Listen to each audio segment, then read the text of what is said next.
గెలుపుతో పాటు అత్యధిక మెజార్టీయే మా లక్ష్యమన్నారు వైసీపీ ఎమ్మెల్యే అభ్యర్థి జక్కంపూడి రాజా. ఎన్నికల ప్రచారంలో భాగంగా రాజానగరం మండలంలోని పలు గ్రామాల్లో జక్కంపూడి ఇంటింటా ప్రచారం నిర్వహించారు. ఈ సందర్భంగా ప్రతి గడపకు వెళ్తూ 5 ఏళ్లలో వైసీపీ ప్రభుత్వం ప్రజలకు చేసిన సంక్షేమం, అభివృద్ధి గురించి ఓటర్లను వివరించారు. ఇచ్చిన హామీలన్నీ నెరవేర్చిన ఏకైక నాయకుడు సీఎం జగన్ అన్నారు.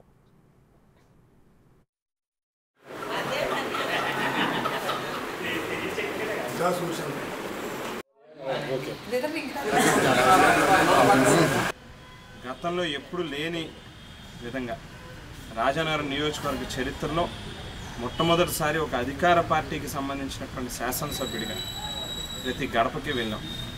వాళ్ళకు అందించినటువంటి సంక్షేమ పథకాలను వివరిస్తూ ఇంకా ఏదైనా వాళ్ళ తాలూకు సమస్యలు ఉన్నాయా అనేటువంటిది తెలుసుకునేటటువంటి ప్రయత్నం చేసాం. ప్రజల యొక్క మనసుల్ని గెలుచుకున్నాం. ఖచ్చితంగా రాబోయేటటువంటి రోజుల్లో మరోసారి ఈ నియోజకవర్గంలో కానిగాలి వేయబోతూ ఉంది, వైఎస్ఆర్ కాంగ్రెస్ పార్టీ జెండా ఎగరబోతూ ఉంది అని చెప్పి బలమైన నమ్మకంతో ఇవాళ తెలియజేస్తూ, ఏదైతే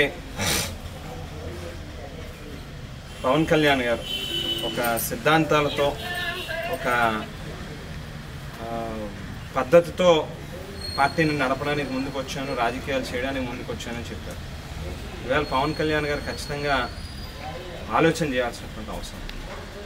మేడా గురుదత్ ప్రసాద్ గారు లాంటి ఒక క్యారెక్టర్ ఉన్నటువంటి మనిషి, జాతీయ అంతర్జాతీయ స్థాయిలో ఎన్నో అవార్డులు అందుకున్నటువంటి వ్యక్తిని పక్కకు పెట్టి ఇవాళ ఒక క్యారెక్టర్ లేనటువంటి వ్యక్తిని, ఒక ఉద్యోగాలు అమ్మే నిరుద్యోగుల్ని మోసం చేసినటువంటి పరిస్థితి, విదేశాలకు పంపిస్తానని కోట్ల రూపాయలు ప్రజల దగ్గర నుంచి కలెక్ట్ చేసి తర్వాత వారికి టోపీలు పెట్టినటువంటి వ్యక్తులు, ఐపీలు పెట్టినటువంటి వాళ్ళు, చీటీలు పేరు చెప్పి చీటింగ్లు చేసినటువంటి వ్యక్తులు ఏ రకంగా ఇవాళ ప్రోత్సహిస్తూ ఉన్నారని చెప్పి అడుగుతూ ఉంది.